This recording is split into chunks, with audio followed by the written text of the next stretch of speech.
आज मैं ताली बजाती हूँ अपना पेट भरने के लिए, समाज के लिए।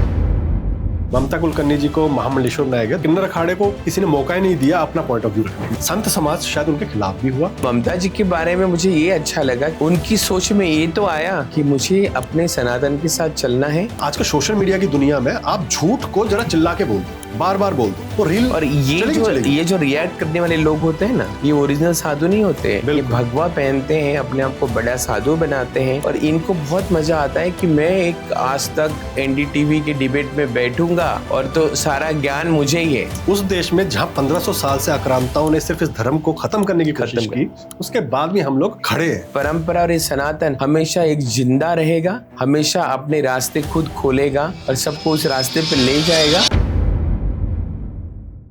नमस्कार दोस्तों, स्वागत है दोबारा आपका हमारे पॉडकास्ट में। कुंभ गए थे, सबको पता है। कुंभ में कुछ महाज्ञानियों से ज्ञान लिया, सबको पता है। लेकिन लोगों को लगता है कि कुंभ जो है वो समाप्त हो गया, कुंभ खत्म हो गया। लेकिन नहीं, अगले कुंभ की तैयारियां शुरू हो गई हैं।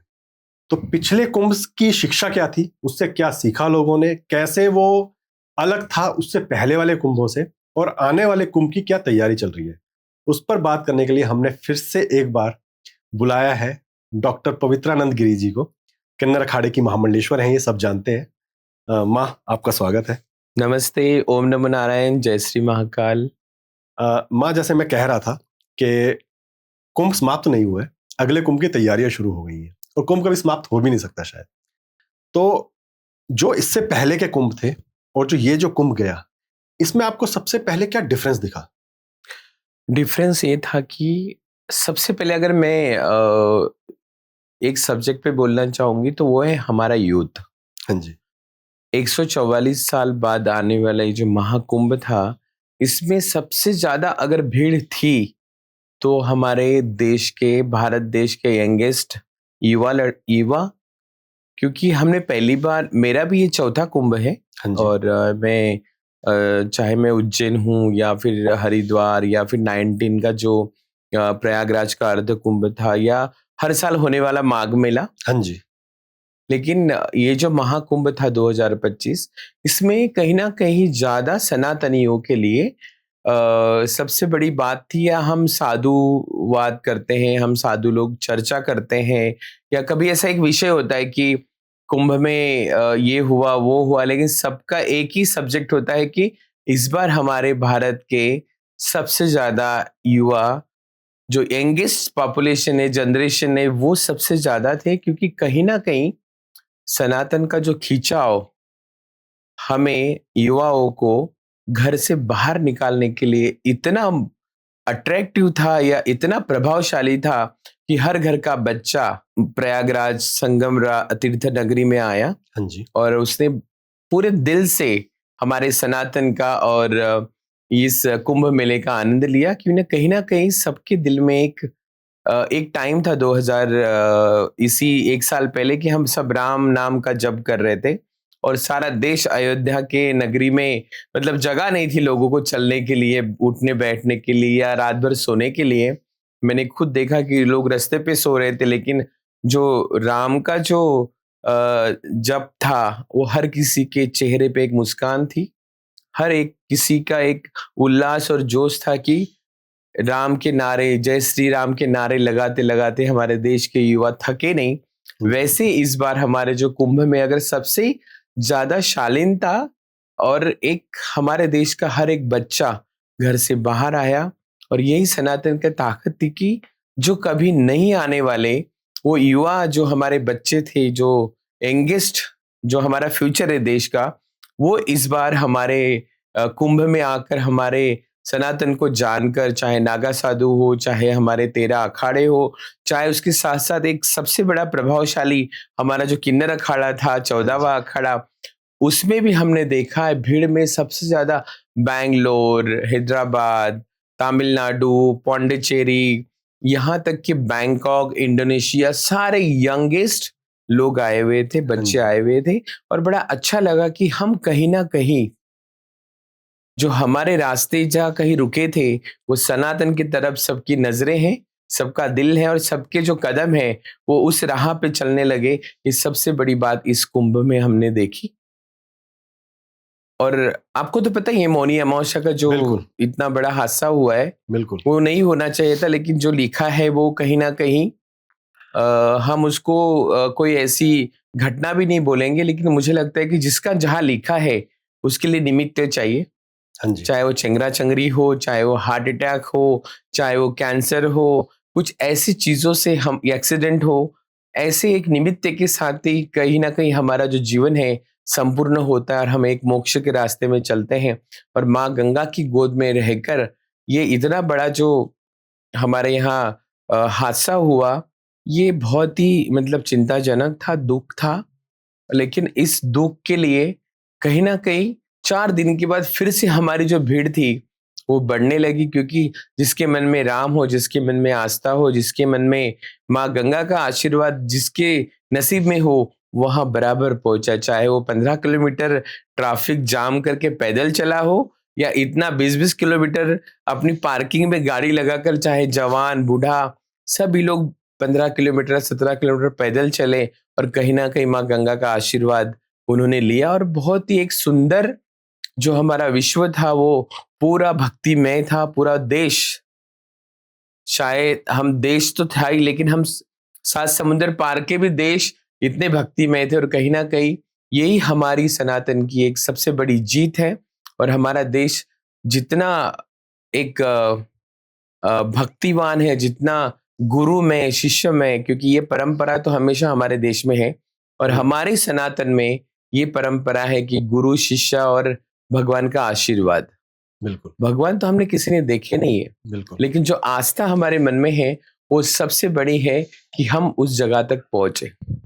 चाहे लोग कितने तरीके से, चाहे दिल्ली में चेंगरा चेंगरी हो या प्रयागराज का स्टेशन बंद हो, लेकिन फिर भी लोग आना ही पहुंचे। था। जिसके मन में आस्था था वो वहां तक पहुंचा, और जिसके दिल में आस्था नहीं थी वो अपने घर से ही टीवी पर देख के, इलेक्ट्रॉनिक मीडिया के थ्रू देख के अपने आप को उसने वहां एक ठहराव में रहा और माँ गंगा का आशीर्वाद लेते रहा।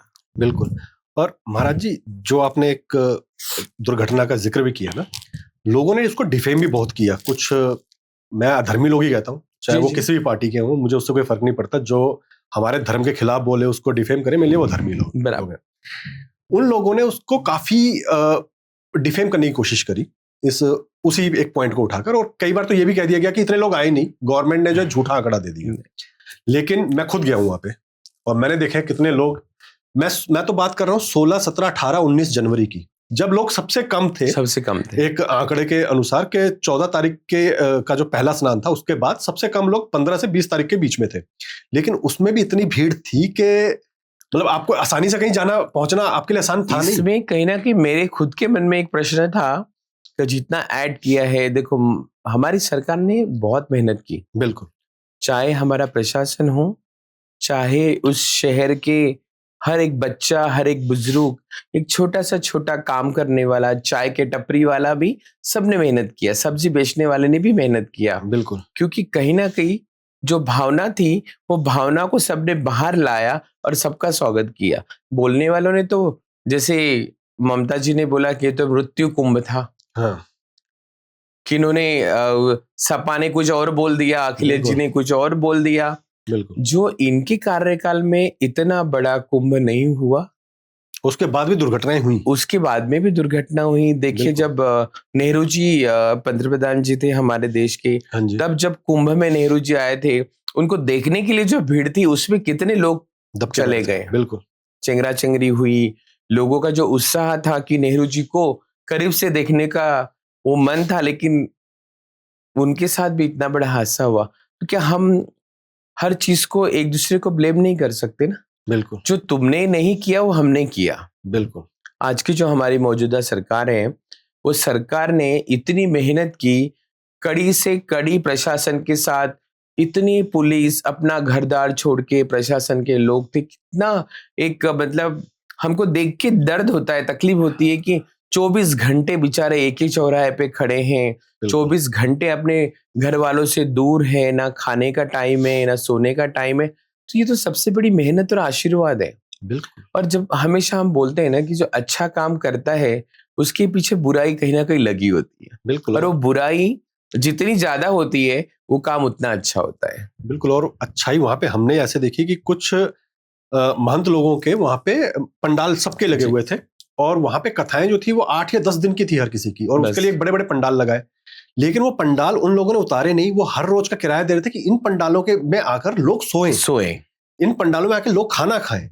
तो वो शायद जो इस बार लोगों ने देखा, उसने शायद और लोगों को और जोड़ा हमारे धर्म के साथ। हमारे किन्नर अखाड़े में किसी ने मुझे सोशल मीडिया पे देखा हो, हाँ जी। दूर से देखकर हमारे दर्शन करने आया हो, आधी रात को 2 बजे आया हो, जो हमारी माँ अघोर काली की जो पूजा चलती थी आप सब जानते ही हैं, उस टाइम कोई आया हो तो माँ हमें सोना है, बस हम यहाँ कहीं पे भी सो जाएंगे। बिल्कुल। तो हमारे यहाँ जितने टेंट खाली थे, हमने बोला कोई जरूरत नहीं, इधर क्यों सोओगे आप, अंदर जाके सो जाओ, बिल्कुल। सारी सुविधाएं हैं। पैसे से हर चीज होती है, बिल्कुल। लेकिन ये जो टाइम है और ये जो इतना बड़ा अपने देश का महापर्व है, इसमें पैसा मायने नहीं रखता है। बिल्कुल। जिन्होंने कमाया, मेहनत करके कमाया, बिल्कुल। किसी ने वहां पे बिना मेहनत का और हराम का पैसा किसी ने नहीं कमाया। चाहे मैं किन्नर अखाड़े के यहाँ बैठी हूँ, या कोई और सब्जी वाला बैठा हो, या यहाँ पे जो हर कोई साधु छोटा सा छोटा आया हो, नागा साधु जो धुना लगा के बैठा हो, देखो जिसकी श्रद्धा जितनी है, 10 रुपए, 5 रुपए, 500 रुपए, 100 रुपए दिया, बिल्कुल। लेकिन सबकी एक आस्था थी तभी दिया। कोई आके ऐसे ही कोई कटोरे में 10 रुपए नहीं डालता है। बिल्कुल। वहां आने वाला हर एक भक्त था कि उसके घर में हमेशा सुख रहे, शांति रहे, परिवार खुश से रहे, घर में भंडारा भरा रहे, और हमें कभी ऐसी कोई दुख का सामना ना करना पड़े, कि हम हमेशा खुशी खुशी मनाएं। तो एक आस्था का मतलब ही ये है। हम क्यों भगवान को हाथ जोड़ते हैं, क्यों बोलते हैं ना, माँ गंगा के पानी में, बहते हुए पानी में नहाने से पाप धुलते हैं, वो हम नहीं जानते क्या होता है। लेकिन हमारी जो आस्था है, ये आस्था आज नहीं बनी ना, कि बिल्कुल। गंगा में स्नान करने से पाप नहीं धुलते, बदन गीला होता है, तन साफ होता है, मन साफ नहीं होता है। ये आज की परंपरा नहीं है, इस सालों से हमारी कितनी पीढ़ियां होगी, या हमने देखा है नहीं सृष्टि कब बैठी है, कौन सा घर कहाँ बैठा है, कौन से भगवान नीचे आए हैं, हमने किसी ने नहीं देखा। हमने ये भी नहीं देखा कि अमृत कहाँ गिरा।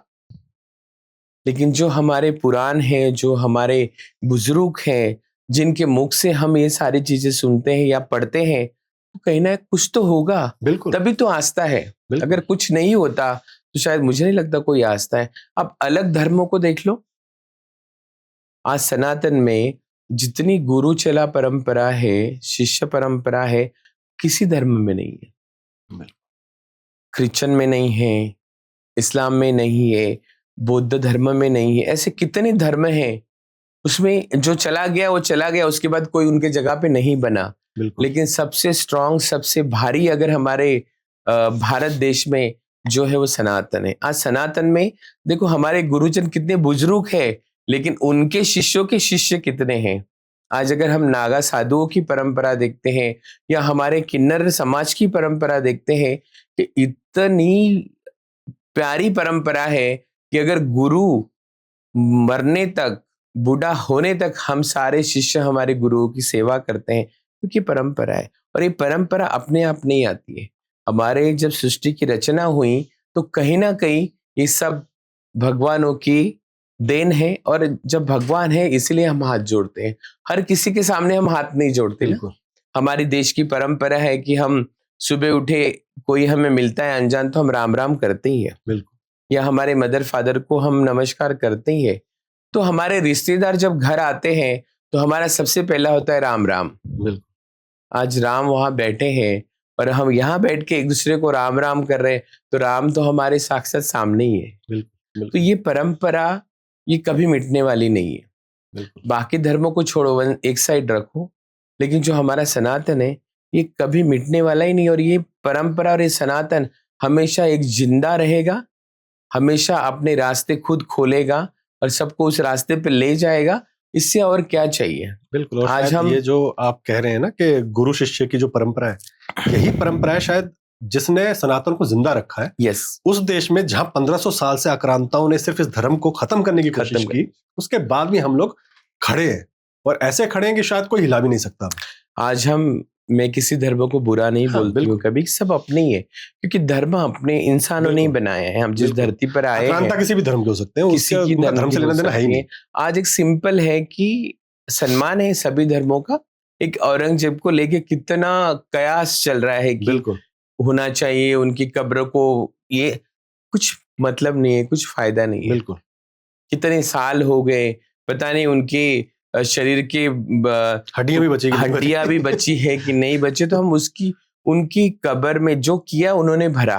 बिल्कुल, कर्म जो हम अच्छे या बुरे करते हैं तो हमें जीते जी भरने पड़ते हैं। बिल्कुल, आज उनकी मृत्यु ऐसे तरीके से हुई कि बेचारा तरसता रहा पानी के लिए, खाने के लिए, एक ऐसी बीमारी को लेके चला गया। अगर उसे कोई गोली मार देता या तलवार से गला काट देता वो बात अलग थी, लेकिन भोगना तो यही है, इसी धरती पे यही सब है।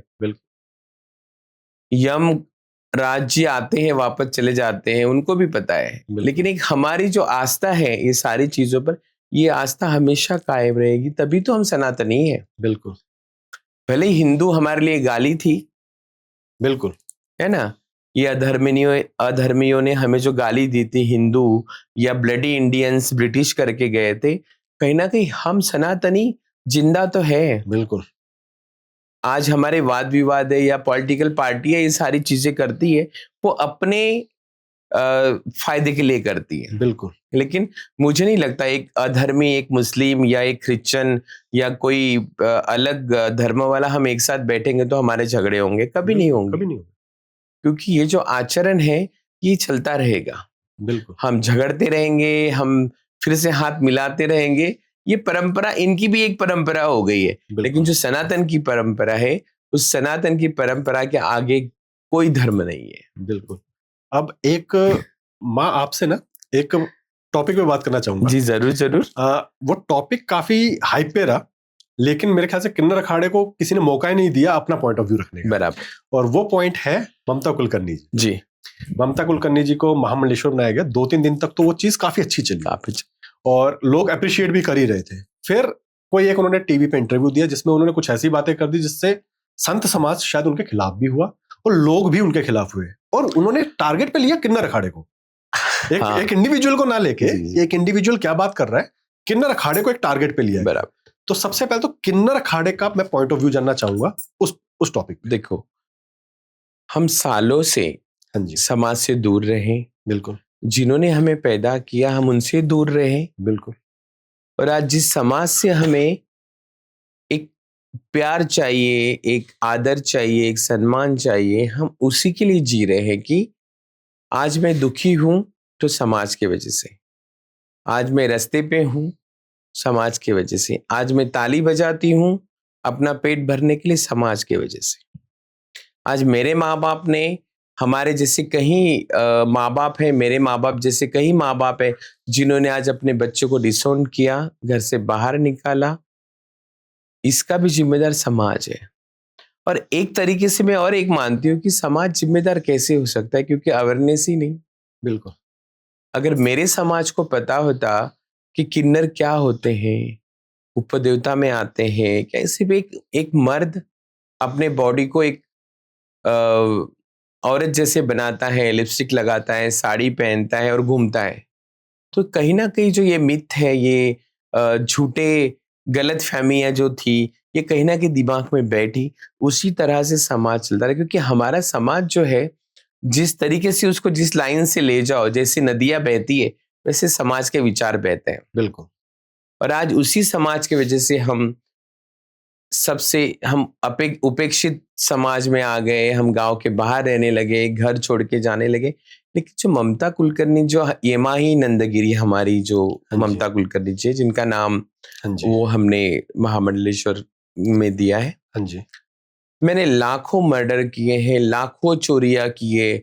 आज वाल्मीकि जी ने इतना कुछ किया लेकिन रामायण लिखा, बिल्कुल, जिन्होंने जितने बुरे कर्म किए होंगे वहां धुल गए, वो भी मैं नहीं जानती कि वो उनके क्या कर्म थे और कैसे धुले। हाँ जी, लेकिन उन्होंने आज जो हमें राम, लव कुश, लक्ष्मण, सीता, रावण का जो उजागर किया, और आज हम उसी राम को लेके, उसी रावण को लेके हम सारी चीजें करते हैं, और एक हमारी संस्कृति हो गई। आज अगर यूपी स्टेट में हम देखते हैं तो हर घर में बच्चा रामायण पढ़ता है, बिल्कुल। लेकिन हम फिर भी दूसरों को ब्लेम करते हैं। आज ममता जी, एमआई नंदगिरी जो हमारी महामंडलेश्वर है, उनके बारे में सभी जानते हैं। बिल्कुल। ऐसा नहीं है कि उनके बारे में कोई नहीं जानता। बचपन में हम भी कभी उनके फैन रहा करते थे, इतनी सारी मूवीज कभी देखा करते थे। लेकिन इंसान गलती से ही बनता है, और इंसान जब तक गलती नहीं करेगा तो उसको कल का पता ही नहीं है कि मेरा कल से जीवन कैसे शुरू होगा, बिल्कुल। है ना। चाहे मैं हूं या भगवान है या कोई भी बड़ा विद्वान हो, गलती से इंसान आगे बढ़ता है।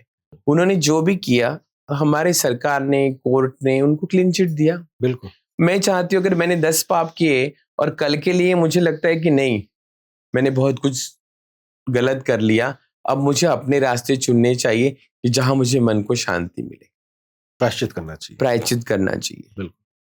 देखो, बड़ बोले बातें बहुत कुछ करते हैं। हमारा देश वैसी अंधश्रद्धा पे ज्यादा बिलीव करता है, भरोसा करता है, और ये कभी नहीं मिटने वाला है। लेकिन जो सच्चा है वो सनातनी है। आज कितने ऐसे तांत्रिक घूमते हैं काले कपड़े पहन के, तुरंत सोने का 4 पैसा कर देते हैं, 10 के 20 कर देते हैं और भाग जाते लेके, जी। है ना। तो ममता जी के बारे में मुझे ये अच्छा लगा कि कहीं ना कहीं उनकी सोच में ये तो आया कि मुझे अपने सनातन के साथ चलना है। अपने आप को मैंने जो भी किया उसका प्रायश्चित मैंने इतने साल कर लिया, लेकिन आज मेरे पास एक मौका है, तो मैं अपने आप को चेंज करके देख सकती हूँ, मैं अपने आप को चेंज कर सकती हूँ। तो मुझे अपने आप को चेंज करने के लिए कुछ तो एक चाहिए हथकंडा। चाहे मैं मंदिर की पुजारन बनूं या मैं भगवा पहन के किसी कोई साधु बनूं, तो जब हमारा किन्नर अखाड़ा एक मर्द और औरत के लिए हमेशा खुला है। बिल्कुल। लोग बोलते हैं कि अरे किन्नर के यहाँ पे किन्नर ही महामंडलेश्वर बनने चाहिए, महंत बनने चाहिए। क्यों? बिल्कुल। जिस समाज के साथ हमें रहना है, जिस समाज से हमें कदम कदम पे काम है, जिस समाज में हमें चलना है, रहना है, उनके साथ खाना है, समाज ने जो गलतियां हमारे लिए की है कि हमें सबसे दूर रखा, लेकिन आज कहीं ना कहीं वही समाज, जिस गलियों से गुजरते थे तो हमें देख के दरवाजे बंद होते हैं, लेकिन वही समाज आज घंटों लाइन में खड़ा रह के 1 रुपए का सिक्का और आशीर्वाद के लिए जब आते हैं तो हमें भी पूरा बिल्कुल। चीज याद आता है। लेकिन जब हमने अपने आप को चेंज करने पे भरोसा है, तो फिर हम समाज को तो बदल ही सकते हैं। और एमाई माता के साथ ये पता नहीं, वो भगवान जो चाहता है वही होता है, अपनी मर्जी से हम कुछ नहीं कर सकते। बिल्कुल। यहाँ मैं बैठी हूँ अपने मर्जी से, भले ही हमारी बात हुई है, लेकिन ये मौका था, मैं नासिक से आई, बिल्कुल। मैं दिन भर थकी, 4 बजे से उठी, और मैं इतनी गाड़ी में बैठकर मैं सो रही थी, आते बराबर बोला मुझे चाय पीना है। हाँ जी। तो ये एक एक विधान है, ये सबका लिखा है। बिल्कुल। किस टाइम किसके साथ तुम्हें लिंक होना है वो अपने आप ही होता है। ममता जी के साथ यही हुआ। हमारी जो माता जी है डॉक्टर स्वामी लक्ष्मी नारायण त्रिपाठी जी, बहुत अच्छा काम करी है। उधर कोरियोग्राफर रही है, डांस एकेडमी है, बहुत कुछ किया। देखो, हर किसी के धागे जो जुड़ते हैं, कहीं ना कहीं थोड़ी सी एक दूसरे के पहचान होती है, मिलना बिल्कुल। जुलना होता है, बातचीत होती है। तो हर किसी को हर कोई पसंद नहीं आता है, बिल्कुल। लेकिन हर किसी को हर चीज पसंद आती है। बिल्कुल। इसी चलते ममता जी का बातचीत चला। हाँ जी। और हमारे यहाँ तो सब ओपन है। बिल्कुल। अगर हम हमारे समाज को इस स्टेज पे आने के बाद, सनातन में आने के बाद, फिर भी हम बोलेंगे नहीं हम इतने से ही है, हमें ना ये चाहिए ना हमें वो चाहिए, हमारा समाज हम ताली बजाएंगे और खाएंगे, इसके अलावा हमें कुछ नहीं चाहिए। लेकिन अगर मुझे समाज को कुछ अच्छा देना है, तो मुझे समाज से तो भी लेना पड़ेगा ना अच्छा, क्योंकि बिल्कुल। समाज का भी एक दृष्टिकोण बदल जाएगा। अरे ये तो 2 कदम हमारे लिए आए हैं, हम 1 कदम ही आगे बढ़ते हैं। से ममता जी के साथ ये हुआ, और उन्होंने अपनी मंशा के साथ रखा कि मुझे सनातन में शामिल होना है। और जब हमारे पास आए तो चलो, तुम्हें अगर ज्ञान, देखो ज्ञान उनको भी है। हम्म। इंसान ज्ञानी भी बहक जाता है, और अज्ञानी भी बहक जाता है। लेकिन सही ज्ञान होता है तो एक लिमिटेशन में वो अपने ज्ञान को बांटता है, लेकिन एक टाइम में वो भी बिगड़ता है। और शायद वही गलती उनसे उस वही इंटरव्यू में हुई। गलती उनसे इंटरव्यू में हुई, बहुत ट्रोल किया गया। शायद कुछ लोगों को जो शायद बहुत ज्ञानी है पहले से ही, हाँ। जिन जो उनके सीनियर कहने जाने चाहिए, लेकिन जुना जिन्हें आप भाई कहते हैं, हाँ। बागेश्वर धाम के जी, जी, धीरेंद्र जी। शास्त्री जी, उनके खिलाफ उनको नहीं वैसे शब्द इस्तेमाल करने चाहिए थे शायद। लेकिन सामने वाले ने भी 2 शब्द बोलने के लिए पहले अपने आप को रोकना चाहिए। बिल्कुल। तुम पैदा होते ही तुमने रामायण भगवत गीता नहीं पढ़ी है, या तुमने बालाजी का अपना पर्चा फाड़ने का काम तुमने भी नहीं किया है। बिल्कुल। है ना? सम्मान तो उनका करती हूँ क्योंकि मैं भाई बोलती हूँ। उनके स्टेज पे मैं घंटों बात करी, करोड़ों लोगों को मैंने प्रवचन दिया है, एक हिंदू राष्ट्र बनाने के लिए सबको समझाया है कि हमें कैसे बनाना चाहिए। बिल्कुल। सम्मान सभी का है धर्म में, क्योंकि बिल्कुल। कथाकार है। कथाकार हमें बोलते हैं कि माया मोह छोड़ दो, बिल्कुल। लेकिन वो हमारी मायाओं के साथ खेलते हैं 2 घंटा 4 घंटा, हमें इमोशनल करते हैं। अगर हम कथा सुनते भी है तो हमारी बातें हमें सुनाई जाती है, बिल्कुल। लेकिन फिर भी सबके मन में एक आदर, एक अच्छी भावना, और इसीलिए हम हर कोई चाहता है कि हम शास्त्री जी को गुरु बनाएं, मुरारी बापू को गुरु बनाएं, सुधांशु महाराज को गुरु बनाएं, है ना? तो ये हमारी एक अपनी इच्छा है, क्योंकि मुझे जो भाता है वही मुझे हमेशा चाहिए। बिल्कुल। और शायद ना बहुत छोटा हूँ मतलब छोटे मुंह बड़ी बात कर रहा हूँ, लेकिन शायद ना कुछ लोगों को मौका मिल जाता है कि उन्हें 4 रील चलानी है। अब मैं इस टॉपिक पे चला लूं, बराबर, ठीक है, उनको 4 रील लगा के कुछ अपने फॉलोअर्स बढ़ाने हैं, कुछ 10-20 हज़ार रुपए कमाने हैं। लेकिन मेरे ख्याल से किसी ने भी कुछ भी कहा पहले, अगर हमारा संत समाज आपस में ही बैठ के बात कर ले, जैसे धीरेंद्र शास्त्री जी ने कुछ कह दिया कि उनको शायद वो चीज अच्छी नहीं लगेगी, कोई एकदम से आया और सबके अपने विचार है, वो आपस में बात कर लें। जो मुझे लगता है कि संत समाज में एक चीज ये होनी चाहिए अंदर, कि आपस में बात कर लो, अपने मतभेद वहीं खत्म कर दो, ताकि ये 4 रील चलाने वाले जो लोग हैं कि भाई हाँ देख, क्योंकि इल्जाम लगने लग जाते हैं। मैं गया हूं किन्नर अखाड़े में, मैं अखाड़ों में घूमा हूं, मुझे वहां की शायद मर्यादाएं पता है, जो भी मैं वहां पे घूमा मुझे वहां के रीति रिवाज पता है। और जब लोग अपनी रील चलाने के लिए कहते हैं जी 2 करोड़ लिए किन्नर अखाड़े ने इनको महामंडलेश्वर बनाने के लिए, जो तो मतलब उनके पूरे अकाउंट फ्रीज है, अभी तक सरकार ने खोले नहीं। बिल्कुल, ये लोग नहीं सोचते ना, क्योंकि क्या होता है ना, आज का सोशल मीडिया की दुनिया में आप झूठ को जरा चिल्ला के बोल दो, बार बार बोल दो, तो रील और ये जो रिएक्ट करने वाले लोग होते हैं ना, हाँ जी, ये ओरिजिनल साधु नहीं होते हैं। ये भगवा पहनते हैं, अपने आप को बड़ा साधु बनाते हैं, इनके पास कोई काम नहीं होता है, और इनको बहुत मजा आता है कि मैं एक आज तक एनडीटीवी के डिबेट में बैठूंगा और तो सारा ज्ञान मुझे ही है। बिल्कुल, क्योंकि ये जो ओरिजिनल साधु, आज देखो इतना बड़ा बवाल हुआ है ममता जी को लेके, लेकिन कहीं ना कहीं जुना अखाड़े का, अखाड़ा परिषद का, निरंजनी अखाड़े का कोई वहां पे ऐसा वक्तव्य नहीं था, ऑब्जेक्शन नहीं था कि ये क्यों किया। बिल्कुल। लेकिन ये जो छोटे साधु होते हैं ना, जो सिर्फ मीडिया के सामने और अपने आप को बड़ा दिखाने के लिए जो बोलते हैं ना, इनको कोई काम ही नहीं होता है। ये अपनी प्रसिद्धि ऐसे लेते हैं। बिल्कुल। और हम जो प्रसिद्धि लेते हैं वो मेहनत करके लेते हैं। और मेरा मानना ये भी है कि ये हमारे परिवार का मुद्दा है, हम आपस में निपटा लेंगे।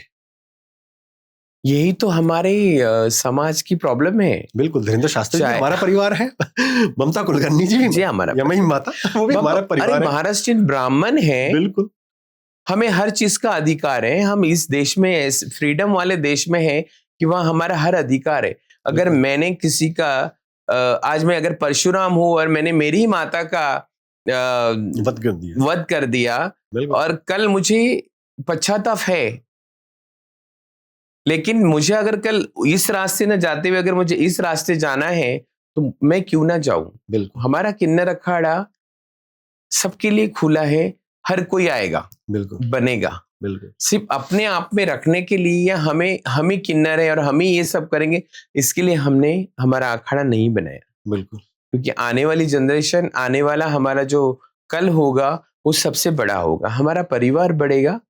कोई पैसों से हर चीज नहीं होती है, बिल्कुल, भावना से होती है, श्रद्धा से होती है, और एक रिलेशन, एक रिश्ता मेंटेन होता है। बिल्कुल। आज ममता जी की MI जी के साथ उर्फ ममता जी कुलकर्णी के साथ जो हुआ, ये बहुत गलत किया मीडिया ने। मीडिया का दोष नहीं है, मीडिया को तो एक न्यूज चाहिए। बिल्कुल। चाहे वो कल बोलेंगे कि धीरेन्द्र शास्त्री जी के साथ ये हुआ, मुरारी बापू की बेटी ने किसी से शादी कर लिया, पर धीरेन्द्र शास्त्री जी की बहन ने तो मुस्लिम से शादी करके आज धीरेन्द्र शास्त्री बोल रहे हैं कि नहीं, इनको ऐसा करो।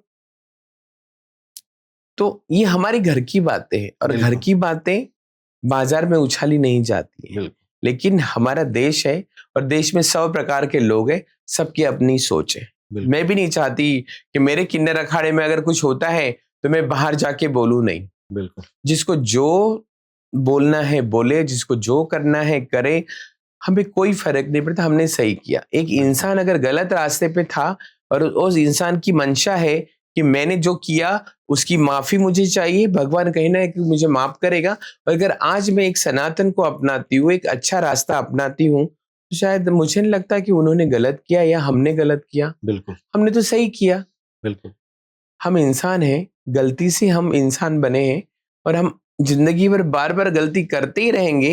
लेकिन एक दिन तो हमें उस गलतियों का पश्चाताप होगा, और उस वक्त हमारी गलतियां बंद होगी, और हमें लगेगा कि नहीं, मुझे सीधे रास्ते ही जाना है, चाहे उसमें कितने कांटे हो, कंकर हो, लेकिन मेरा जो गोल है, मेरा जो विजन है, मुझे वहां तक पहुंचना है। तो जैसा कि आपने कहा महामंडलेश्वर यमी माता जी, हम आपके माध्यम से उन्हें भी इनवाइट करना चाहेंगे, उनके साइड की एक स्टोरी भी सुनना चाहेंगे इस चीज पे, ताकि लोगों को और क्लियरेंस मिल पाए कि मौका दोनों तरफ से होना चाहिए। दोनों तरफ से होना चाहिए। जब हम अदालत में खड़े रहते तो दोनों तरफ का सुनाया जाता है, बिल्कुल। तभी तराजू हिलता है। बिल्कुल। और एक नया कुछ बाहर आता है, और जज साहब हमें वो न्याय देते हैं। बिल्कुल। तो जरूरी है, और हम भी कोशिश करते हैं कि मैं, मेरे अखाड़े के कुछ जो मेन लोग हैं वो, या ममता जी भी कभी अपने इंटरव्यू में कुछ अच्छा बोलती है, तो बहुत ही अच्छी बात है। बिल्कुल।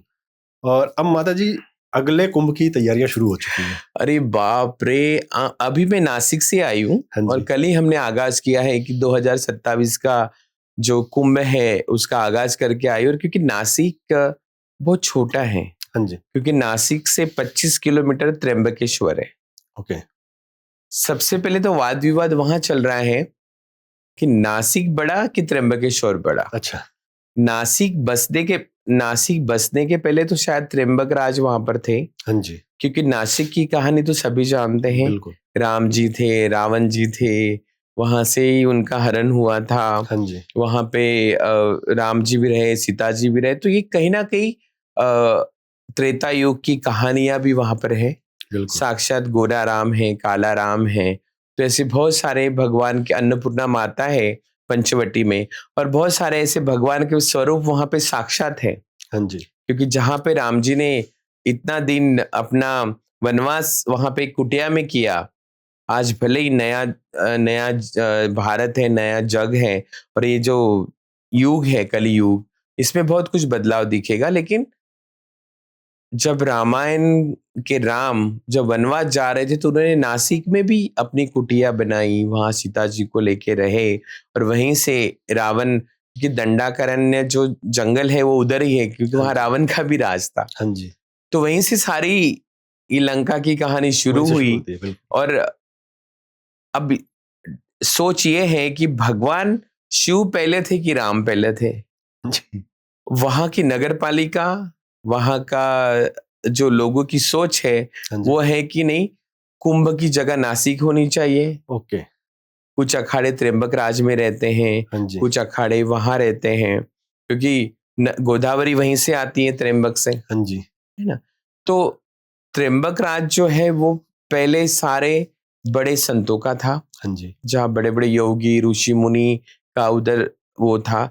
बाद में नासिक बैठा, लेकिन अभी वाद विवाद स्पर्धा वहां शुरू है, और सबसे बड़ी स्पर्धा है कि मेरा अखाड़े का जगह कहाँ होगा, क्योंकि घाट के पास कौन, स्पेस कम है। घाट के पास कौन होगा, त्र्यंबक राजा जी के पास आसपास कौन होगा, इसमें सबकी अभी खिंचातानी है, क्योंकि जगह कम है। बिल्कुल। और ये जो जैसे हरिद्वार है, हरिद्वार में जगह बहुत है, लेकिन कहीं ना कहीं वो जो प्लेस बना हुआ है हर साल कुंभ का, जहाँ पे जगह है वो बहुत छोटी है। बिल्कुल। साथ में आने वाला 2028 का उज्जैन का कुंभ है। बिल्कुल। वहां पे भी प्रॉब्लम है कि जगह कम है। खेती करने वाले बेचारे अपनी खेत देने को तैयार नहीं होते हैं, हाँ जी। लेकिन सरकार का काम है, धर्म का काम है, कुछ पैसा दे के कुछ टाइम के लिए वो रेंट पे लेते हैं। हाँ जी। तो जो प्रयागराज की जो भीड़ थी 2025 के महाकुंभ की, जिसकी कल्पना हम सबने की कि दिव्य भव्य और डिजिटल, क्योंकि आज जब 56 करोड़ वहां पे आ सकते हैं, मैं हमेशा मीडिया में बात करती किसने किस पे सर पे हाथ रखा तो तुम 56 बोल रहे हो। हम्म। लेकिन कालांतर में मुझे खुद को गिल्टी फील होती थी कि मैं मीडिया को हमेशा बोलती थी कि ऐसे कैसे, इतनी चंगरा चंगरी होने के बाद, लोगों को इतना ठेस पहुंचने के बाद, और जो मौनी अमावस्या का जो दृश्य था, मैं लिटरली 5 घंटे गाड़ी में बैठी रही और रोती रही। अगर किसी ने कांच फोड़ दिया, किसी का बच्चा गिर गया, ये बुजुर्ग अपने आप को ऐसे रस्सी से बांध के चलते थे, एक चींटी को भी जाने को रास्ता नहीं था, बिल्कुल। जगह नहीं थी। तो ये वो मैं ये सोचती क्यों लोग आते हैं, इतने तकलीफ में भी लोग आते हैं, किसी को नहीं पता कि गंगा में स्नान करने का रास्ता किधर से मिल रहा है, बिल्कुल। लेकिन लोग एक दूसरे को खींच रहे हैं, अपने आप के लिए रास्ता ढूंढ रहे हैं। छोटा 2 महीने का 5 महीने का बच्चा जोर जोर से चिल्ला रहा है, रो रहा है, उसके माँ बाप उसके साथ रो रहे हैं कि मेरा बच्चे को कुछ ना हो। तो इतनी सारी तकलीफें, कहीं ना कहीं ये आस्था इतनी बसी हुई है हम सनातनियों में कि हम चाहते मैं चला भी जाऊं, लेकिन मुझे वहां पहुंचना है। बिल्कुल। यही हमारी आस्था, यही असली सनातन का एक प्रभावशाली जो हमारे देश में है, ये सबसे बड़ा स्थान है वो जो है सनातन। बिल्कुल। तो इस भीड़ को देखते हुए मैं सोची, कल मैं मीडिया के सामने थी, मीडिया ने मुझसे भी बहुत सारे इंटरव्यूज लिए, हमारी माता जी थी, डॉक्टर लक्ष्मी नारायण त्रिपाठी जी, सब ने हमने प्रेस कॉन्फ्रेंस किया, लेकिन सबका इच्छा था कि आपको कितना जगह मिलेगा।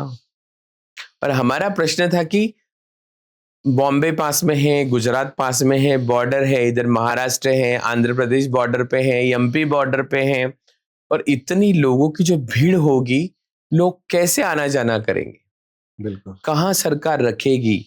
11,000 करोड़ का जो बजट नासिक के लिए आया हुआ है, 11,000 करोड़ में जो नासिक के आसपास जितनी पहाड़ी है, और पहाड़ियों की वजह से जो प्लेस है वो बहुत छोटा है, कैसे होगा, क्योंकि बारिश खेती के टाइम होते हैं, अपने खेती बाड़ी करने वाले किसान अपने अनाज उगाते हैं, बारिश होती है, और इतने में अगर हमारे जो भीड़ आती है, इस भीड़ को हम कहाँ रखेंगे। ये सबसे बड़ा प्रयागराज का एक क्या बोलते हैं, इनसे एक अलग शब्द है। प्रयागराज में जो हमने देखा वो शायद ये 3 जगह पे पॉसिबल ही नहीं, क्योंकि उज्जैन में भी पॉसिबल नहीं है, क्योंकि बहती सिपरा नहीं है, नर्मदा का पानी आता है, बिल्कुल। क्योंकि दोनों उल्टी बहती है, और जगह बहुत छोटी छोटी है। तो हमारे सीएम साहब यादव जी को भी टेंशन है, और जो रहवासी रहने वाले लोग हैं उनको भी टेंशन है, और हम साधु संतों को भी है, चाहे हरिद्वार ले लो, उज्जैन ले लो, या नासिक ले लो, क्योंकि प्रयागराज की भीड़ देखते हुए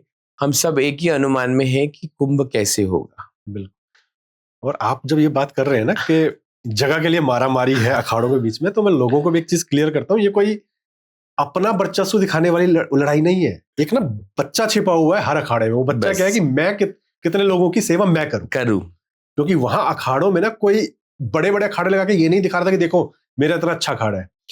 वहां पे ये था कि मैं कितने लोगों को खाना खिला दूं, मेरे पास आके रात को कौन लोग कितने लोग सो जाए। जो लोग सुन रहे थे कि भाई लोग बाहर वहां पे जिस दिन दुर्घटना भी हुई कि उस दिन वो लोग सोए हुए थे घाट पे, तो कोई जरूरत नहीं थी। हर अखाड़ा खुला है आपको रात को सोने के लिए। किसी अखाड़े पे रात को ताला नहीं लगता। वहां पे आप टेंट के नीचे जाके सोइए, बल्कि आपको कंबल दिए जाते थे अगर आपके पास कंबल नहीं यस। है। तो वो एक बच्चा छिपा हुआ है सेवा करने वाला, जो हम गुरुद्वारों में मंदिरों में जाके भंडारों में एक सेवा करने के लिए लगाते नहीं, थाली भाई बाल्टी मैंने उठानी है, तो वो वाला एक बच्चा छिपा हुआ है Yes. अखाड़ों में कि और मुझे जगह मिले तो मैं सेवा करूं। ऐसा भी नहीं है ना कि इस गंगा का पानी आज ही खत्म हो जाएगा। बिल्कुल।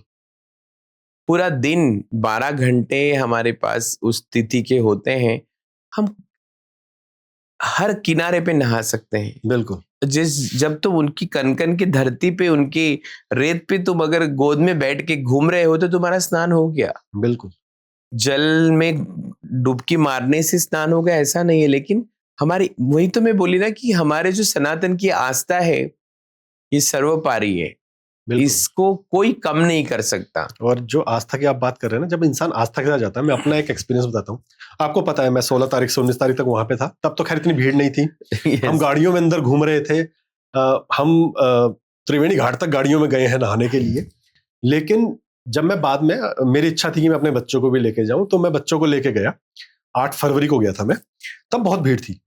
और खैर जिस बस में गया वो बस खराब हो गई आधे रास्ते में, फिर मैं टैक्सी करके, तो मैं बहुत लेट पहुंचा। और रात को 1:30 बजे मैं प्रयागराज पहुंचा हूं, और वहां से 9 किलोमीटर अभी पैदल चलना है। कहां से मुझे एक रिक्शे वाला आया, कहता भैया लाओ मैं छोड़ देता हूं।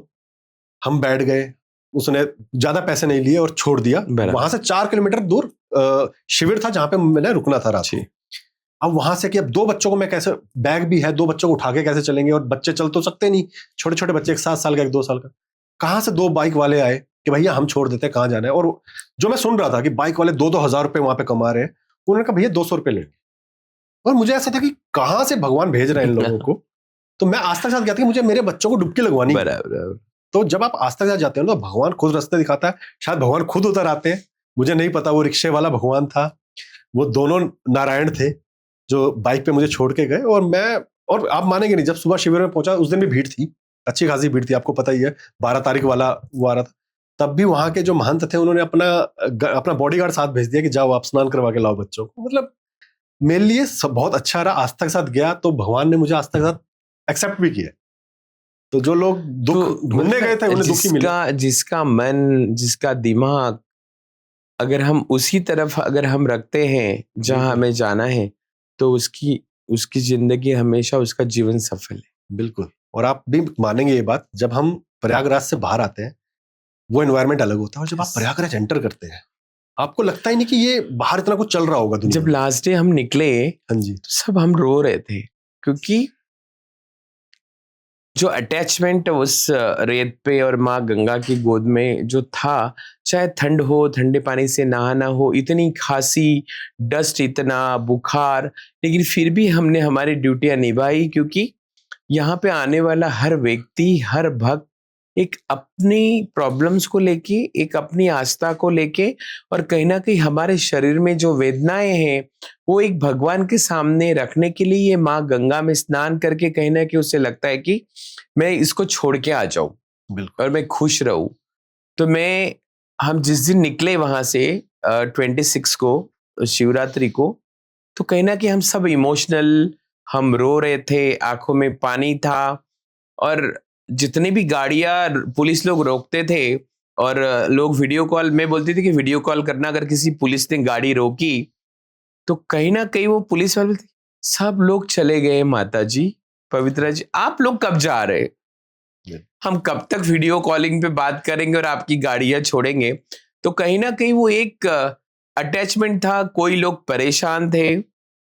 और जो जैसे हम घर से ना दुल्हन चली जाती है मैके से, वैसा हम सबके, मेरे तो अभी भी आंखों में आंसू है, क्योंकि वो जो टाइम था हमारे लिए बहुत ही ज्यादा दुख भरा था कि हम लोग क्यों जा रहे। कोई मेरे साथ कॉम्प्लेक्स कर रहा है, कोई किसी के साथ कुछ कर रहा है, सबको अपना बड़ा बनना है, लेकिन एक एक मोमेंट पे हम एक दूसरे के गले मिल रहे हैं, एक दूसरे के साथ बातें कर रहे, तो आंसू अपने आप आ रहे, क्योंकि मिलना है हमको वापस।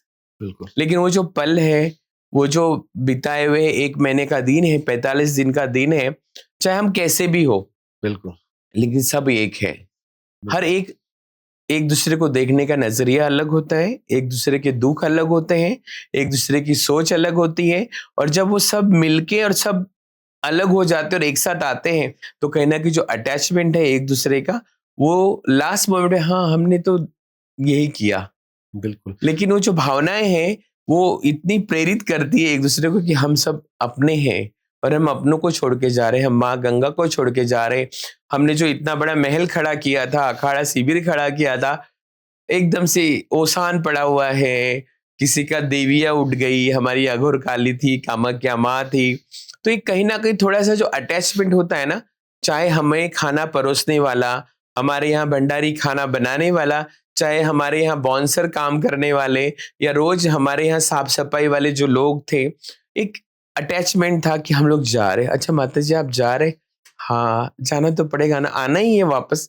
लेकिन वो एक दर्द और एक तकलीफ के साथ जब बाहर निकले, तो पता चलता है कि यही दुनिया है। बिल्कुल। और आप जो बात कर रहे हैं ना, जब मैं 4 दिन वहां रुक के आया था और मैं बच्चों को ले जाने की परमिशन मांग रहा था क्योंकि इतनी भीड़ थी, ये वो, तो एक तो बच्चों को ले जाना मेरे लिए परमिशन लेने वाली बात थी। तो जब मैं अपने घर पे बता भी रहा था ना, कि तो बात कर रहे थे कि आपको पता है कि पानी जो जल लेके आ रहे हैं, गंगा जल, साथ में वो थोड़ी सी मिट्टी भी लेके आते थे त्रिवेणी घाट की, कि इस पे साधुओं के वो तो चरण वहां पड़े से हैं। लेके आती है, लेकिन जब हमारे अखाड़े में लोग आते हैं ना, हाँ जी। तो प्लास्टिक की थैली निकाल लेके आते देते और माता जी में चिढ़ जाती थी हाँ कि जी। क्या होता है ना नहीं, कि वो हम लोगों के भाव है आप लोगों के लिए कि हाँ, आपकी धूली पड़ी है। लेकिन उसके विपरीत भी होता है। हाँ जी। कुछ लोग ऐसे होते हैं ना कि पैरों की मट्टी ले जाके बहुत बार वो तकलीफदायक होता है। अच्छा। कोई देखो, हम मानते नहीं है, लेकिन कहीं ना कहीं जिस जीवन में हम चल रहे हैं, जिस लोगों में हम चलते हैं, कहीं ना कहीं थोड़ा सा सच शायद मैं भी मानती हूँ कि कोई कुछ लोग मिट्टी लेके जाते हैं और उसमें कुछ करते हैं। तो नहीं माँ, आप चप्पल निकालो, आपके पैरों की मिट्टी भी निकालना है। तो मैं चिढ़ जाती, तो क्यों लेके जा रही है, वहीं लेके ऐसे ही सर पे लगा देंगे। वो उनकी भावना, श्रद्धा है, लेकिन हमारे में माना उसके जाता है, विपरीत भी कुछ होता हाँ, है। होते हैं। हमारे में तो माना जाता है कि लेके आते तो हम रोज सुबह वो सॉरी क्योंकि आप साधुओं के उस पर चरण पड़े हुए हैं। यस, हमारे लिए तो जब मम्मी वो बात करी थी तो मैं वैसे ही रो पड़ा। मम्मी कहती क्या हुआ? मैंने कहा ऐसा है कि लोग ना तरस रहे हैं कि इनकी सिर्फ धूली मिल जाए। जी, वो मैं इतना किस्मत वाला रहा, मेरे पता नहीं कौन से पुरखों के जो कर्म थे या मेरे किस जन्म के कर्म थे कि इन साधुओं ने मुझे अपने साथ बिठाया, मुझसे बातें की, ज्ञान दिया, मुझे वार्तालाप करी, और जितनी देर मैं बैठा, जितनी देर मैंने चाहा उतनी देर वो बैठे। कोई ऐसा नहीं था कि नहीं अच्छा हमें टाइम हो गया कि जाइए। तो ये जब मैं रो पड़ा ना, तो वो देख रही थी कि जो कितना कुछ इमोशनल है। पल है जीवन का, बताए बहुत लोगों को कुंभ देखने को नहीं मिलता है, लेकिन हम लोग बहुत नसीब वाले हैं कि हमारा 14वां कुंभ है। अभी लगातार एक के पीछे एक 3 और आ रहे। बोलते ना कि 144 साल बाद आने वाला कुंभ जो था, उसने सब कुछ दिया। बिल्कुल। दुख भी दिया, खुशी भी दी, आशीर्वाद भी दिया, और बहुत कुछ हमने पाया। बिल्कुल। चाहे मैं अखाड़े में बैठी हूँ तो आने वाले भक्त मेरे झोली में 4 पैसे डाल के गए, तो कहीं ना कहीं मेरे लिए भी वो एकदम वो था कि चलो मेरे कुछ काम रहे होंगे तो उस पैसों से मेरा काम होगा, बिल्कुल। और उस बात को मैं डिनाई नहीं कर सकती हूँ। लेकिन और आने वाले जो 3 कुंभ है वो सबसे भारी है। महाकाल सबसे बड़ा राजा, बिल्कुल। उनके मंदिर के सामने से कोई घोड़ा नहीं जा सकता, कोई मंत्री नहीं जा सकता, कोई दुल्हा नहीं जा सकता। ये कहानियां हैं हाँ जी। और वो आज भी सत्य होती है। त्र्यंबक राज, हरिद्वार की गंगा, कितना शुद्ध पानी है, कितना अनमोल वो जल है वहां का नीला पानी, और हम इतने अच्छे से नहाते हैं, स्नान करते हैं। किसके नसीब में होता है? जो नसीब बिल्कुल। वाला होता है वही जाता है, नहीं तो वहां जाके भी बेचारा बिना नहाए वापस आता है। बिल्कुल हुआ है। जिस बस में हम लोग गए थे, वो बस रात को 3 बजे पहुंची। मैं तो टैक्सी में आधे रास्ते से आ गया था, और कुछ लोग तो वहीं से उतर के, एक परिवार था वहीं से उतर के सीधा रेलवे स्टेशन गया और वापस आ गए। 9 किलोमीटर रह गया था उनका। तो वो नहीं था, किस्मत में तो नहीं था। लाइफ में कभी कभी ऐसे डायरेक्शंस मिलते हैं ना बिल्कुल। कि वो सच में सच होते हैं, और उस डायरेक्शन के लेके, अगर वो डायरेक्शन को लेके, जैसे हम गूगल मैप खोलते हैं, बहुत बार गूगल घुमाता है मैप से, वापस वहीं लाके छोड़ देता है कि वहां रुक जाता है कि बस आ गई तुम्हारी मंजिल। वैसे ही हमारे ड्रीम्स है, वैसे हमारे सोच है, वैसे अगर मुझे कुछ पाना है तो हमें उस रास्ते चलना पड़ेगा। बिल्कुल। डायरेक्शन हमें मिलते रहेंगे, अगर उस डायरेक्शन में हम जाते हैं तो शायद मेरे आसपास मेरे जो शुद्ध आत्मा है, पता नहीं मेरी शुद्ध कितनी आत्मा होगी, लेकिन कहीं ना कहीं उस भगवान का, हमारे माता पिता का आशीर्वाद है। कहीं तो कुछ अच्छा किया होगा, तभी तो हम, देखो आज हमारा समाज इतना दुखी है, लेकिन आज जब से किन्नर अखाड़ा खुला है, सबके लिए एक नया जीवन है। बिल्कुल। जिन्होंने कभी सोचा नहीं था कि हम जाके स्नान करेंगे, हम रथ पे बैठते हैं, सुबह रात भर जगते हैं, तैयार होते हैं और रथ पे बैठ के स्नान करने जाते हैं। किसके नसीब में होता है? बिल्कुल। कोई आके वहां सोता है, कोई पैदल आता है, हम रथ पे राजा जैसे, रानियों जैसे जाते हैं और स्नान करके आते। ये भी तो एक कर्म है। बिल्कुल। ये भी तो कहीं ना कहीं भगवान की अच्छाई है कि कुछ तो अच्छा किसी ने किया हो, तभी तो गंगा में डुबकी लगाने गया है, चाहे वो कितना दुखी हो, कैसे किस तरीके से भी गया हो। तो ये सारी चीजें जब होती है, इसी का ही नाम सनातन है और इसी के लिए हमारे भगवान हैं, जिनको हमने कभी देखा नहीं, लेकिन हमारे मन में और हमारे हर सांस में बसे हुए हैं। हमारे राम और हमारे शिव है, ब्रह्मा जी है, हम उनका इतना भक्ति करते हैं, उनको पल पल में हाथ जोड़ते हैं। कहीं ना कहीं तो कुछ तो शक्तियां हैं जो आज हम दोनों यहाँ बैठे हैं। बिल्कुल। आज ये ऊर्जा हमें मिल रही है, आज इसमें से हम बोल रहे, तो हमारी आवाज क्लियर जा रही है। कुछ तो है, तभी तो हम जिंदा है, तभी बिल्कुल। तो हम इस धरती पे हैं। तो बिल्कुल यही हमारी भक्ति और यही हमारी शक्ति है और यही हमारा जीवन है। बिल्कुल। और माँ, आप बार बार एक शब्द यूज कर रहे हैं 144 साल बाद। इस चीज को लेके कई लोगों ने बड़ी कंफ्यूजन पैदा करी। यस, ये कुछ लोगों ने नेगेटिव चलाया कि अरे ऐसा कुछ नहीं है 144 साल बाद का, लेकिन एक सर्कल है पूरा का पूरा जो जुपिटर का है, जो एस्ट्रोलॉजर्स मानते हैं, जिसके हिसाब से yes, बना है। तो एक महामंडलेश्वर के मुंह से, क्योंकि ये चीज यहीं खत्म हो जानी चाहिए, डिबेट यहाँ खत्म हो जानी चाहिए, क्या 144 साल बाद के कुंभ का कुछ महत्व है और 144 साल का मतलब क्या है? देखो, हर साल कुंभ आते हैं, हर 12 साल में भी आते हैं, हाँ जी, हर 6 साल में भी आते हैं। हाँ जी। लेकिन 144 साल का जो ये कुंभ को हमने मनाया है, कोई तो ऐसी तिथि है, कोई तो ऐसे नक्षत्र है, कोई तो ऐसे ग्रह तारे हैं कि जो इतने सालों बाद, देखो कोई काम सनातन में झूठा नहीं होता है। बिल्कुल हम ही उसे अच्छा बनाते हैं, हम ही उसे खराब करते हैं। बिल्कुल और हम ज्योतिषों पे तो हमारी लकीरें हैं। बिल्कुल हम घर से निकलते भी हैं, अगर हम भरोसा करते हैं तो मैं कितने बजे घर से गाड़ी में बैठूं, ये भी हम पूछते हैं। बिल्कुल। ये तो सच ही है कि 144 साल के बाद ये जो कुंभ है, तो हमारे सृष्टि के पशु पक्षी, जितने देवी देवताएं, छोटे से छोटे, जितने हमारी माँ पार्वती ने रूप लिए हैं, जितने हमारे ब्रह्मा जी ने रूप लिए हैं, नारद जी है, विष्णु जी है, साथ में राम जी है, ये सभी देवी देवताएं, जितनी असंख्य देवी देवताएं हमारे यहाँ है, सभी तीर्थराज नगरी में मौजूद थे। और उसी तिथि में, उसी नक्षत्र में, उसी ग्रह तारों के साथ इसकी जो शुरुआत हुई है, यही आशीर्वाद है। देखो, त्रुटियां हर चीज में होती है। बिल्कुल। बोलते ना, मांगलिक है तो ऐसा होगा। हाँ जी। जो बताने वाले होते हैं, हमें वो भी पता नहीं होता, रे उसका 5 मिनट में बाद क्या होने वाला है। बिल्कुल। लेकिन ये भी बात झूठ है कि मांगलिक अगर शादी करता है तो ऐसे वैसा होता है, लेकिन ये गलत बात है। जीवन है, लिखा उसके हाथ में है। जब वो मुझे धरती पे लाता है तो उसके मर्जी से मैं आई हूँ और उसके मर्जी से मैं जाऊंगी। नहीं पता मुझे इस स्टूडियो के बाहर में जाके मेरे साथ क्या होगा, अगला कदम मेरे हाथ में नहीं है। बिल्कुल। है ना?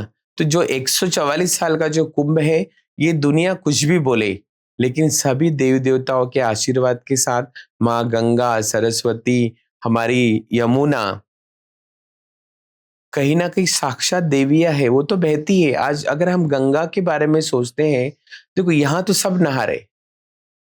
गंगा सरस्वती को बोलती कि तू जल्दी आ जा, यमुना को भी बोलती कि तू जल्दी आ जा, हमें यही मिलना है, बाद में तो हमें साथ ही बहना है, क्योंकि हमारा भी लक्ष्य है उस भगवान को पाना। जब वो घूमते हुए गंगा बनारस होते हुए कलकत्ता जाती है और वहां से हिंदी महासागर में मिलती है, हमेशा होता है ना कि यहाँ गंगा का पानी मीठा है, मैं मुंह में डाल के पी भी सकती हूँ। बिल्कुल। लेकिन गंगा को ये भी पता है कि मैं वहां पहुंचूंगी तो मुझे मुंह में डालने के बाद भी लोग थूक देंगे, क्योंकि मेरे जो लास्ट टाइम है वो मुझे जाके वही मिलना है जिसके पास मुझे जाना है। बिल्कुल। आज हम यहाँ गंगा का पानी पीते हैं, लेकिन हम सागर में जाते हैं तो वहां पे भी यही पानी जाता है। जब हम गंगा सागर का पानी मुंह में लेते हैं और थूक देते हैं, क्यों? क्योंकि उसमें अलग प्रकार की टेस्ट होती है, वो खारा होता है, नमकीन होता है, तो हम उसको पी नहीं सकते। तो गंगा जी का यही कहना है कि मुझे तो लक्ष्य को पाना है। यहाँ लोग सब पाप धो रहे हैं, मुझे खराब कर रहे हैं, लेकिन मुझे तो वहां जाना है। तो तुम दोनों भी मेरे साथ चलो, क्योंकि हमारा जो लक्ष्य है हमारे भगवान को पाना। जब वहां मिलती है तो उसका वैल्यू खत्म। तुम पानी पहचान ही नहीं पाओगे, गंगा थी, सरस्वती थी, यमुना थी। तो हमारा जीवन भी वैसा ही है।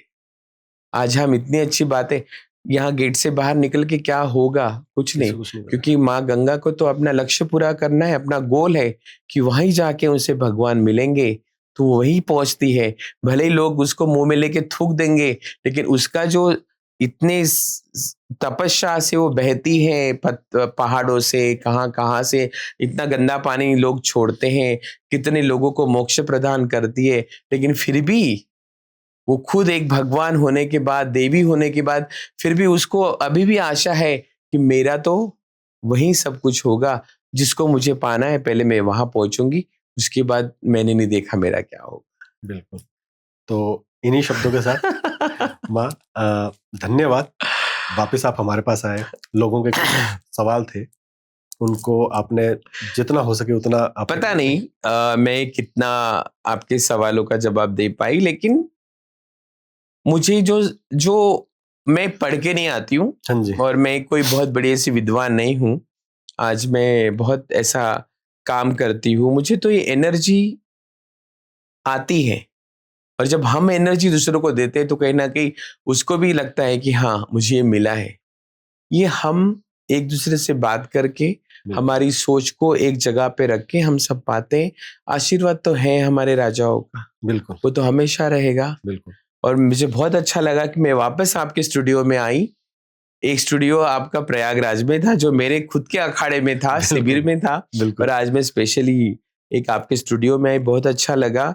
और मुझे हमेशा आशा है कि हम इतना जो आदान प्रदान करते हैं, हम कम्युनिकेशन करते हैं, बहुत सारी गैप है, क्योंकि हमारे देश में सबसे बड़ी अगर एक प्रथा है और सबसे बड़ा हमारा देश अगर थोड़ा सा खाली है, भारत देश, तो वो कम्युनिकेशन गैप। बिल्कुल। मैं चाहती हूँ कि हर ग्रंथों को जानो, हर परंपरा को पहचानो, सनातन को और जानने की कोशिश करो, क्योंकि हम जिस भारत देश में रहते हैं वहीं ये सारी चीजें मिलेगी। 7 समुंदर पार हमें ऐसा कुछ नहीं मिलेगा। बहुत मंदिरें बने हैं, बहुत टूटे हैं, लेकिन जो आस्था हमारे घर में है वो घर से बाहर नहीं मिलेगी। इसीलिए राम का नाम लो, भगवान शिव की पूजा करो, माँ गंगा का आशीर्वाद लो, कभी किसी को बुरा ना बोलो, सबके लिए मन में एक अच्छी आस्था रखो। जब हमारा सब कल्याण होगा, क्योंकि आशीर्वाद ही सबसे बड़ा है, और उसी आशीर्वाद के साथ हम जी रहे हैं, और हम जब यहाँ बैठे हैं तो उसी भगवान के आशीर्वाद के थ्रू बैठे हैं, तो कोई कहीं बैठ नहीं सकता। तो इसीलिए जय श्री महाकाल, ओम नमो नारायण, जय हो, जय श्री राम, जय। और दोस्तों से भी लास्ट में कहना चाहूंगा, जो डिप्रेशन एंजाइटी में है ना, तो माँ ने एक बड़ी अच्छी बात कही कि हमारे ग्रंथ, हमारे वेद, मैं आपको बताता हूँ, शायद हिंदुस्तान में ये डिप्रेशन एंजाइटी जैसी चीजें पहले थी नहीं। ठीक है, आप रामचंद्र जी का अगर आप जीवन देखो ना, तो जितने चीजें उन्होंने सही, जिन जिन परिस्थितियों का उन्होंने सामना किया, उन्होंने बताया कि डिप्रेशन एंजाइटीज को कैसे कंट्रोल किया जाता है, और वही चीजें आप पढ़िए। ठीक है, दूसरा, ये इस डिबेट पे अब मैं विराम चाहता हूं कि भाई 144 साल वाला, तो 144 साल पहले भी महाकुंभ हुआ था 1881 में अंग्रेजों के टाइम पे, और आप जाके हिस्ट्री पढ़िए, अंग्रेज डर गए थे इतनी भीड़ देख के, तब से आपको जातियों में बांटना अंग्रेजों ने शुरू किया था कि इनको बांटो और राज करो। तो जो लोग कह रहे हैं कि अरे 144 साल वाला कुछ नहीं था, भाई हमारा धर्म है, हमारा सनातन है, हमें पता है। जो भी डिप्रेशन में है, जो जिनको लगता है कि हम डिप्रेशन में हैं, तुम डिप्रेशन में नहीं हो, तुम अपनी सोच को बदलो। बिल्कुल। जिस दिन तुम अपने चेहरे पे वो खुशियां लाओगे, जिस दिन तुम भगवान का ध्यान करोगे, ज्ञान प्राप्त करोगे, तुम्हारा डिप्रेशन, एंजाइटी अपने आप तुमसे दूर जाएगा, और तुम एकदम खुशहाली का लाइफ जियोगे। मैं सबको शक्ति प्रदान करती हूँ, आशीर्वाद प्रदान करती हूँ। जय श्री महाकाल, ओम नमो नारायण। शब्दों का महाराज जी, जय हो, जय हो।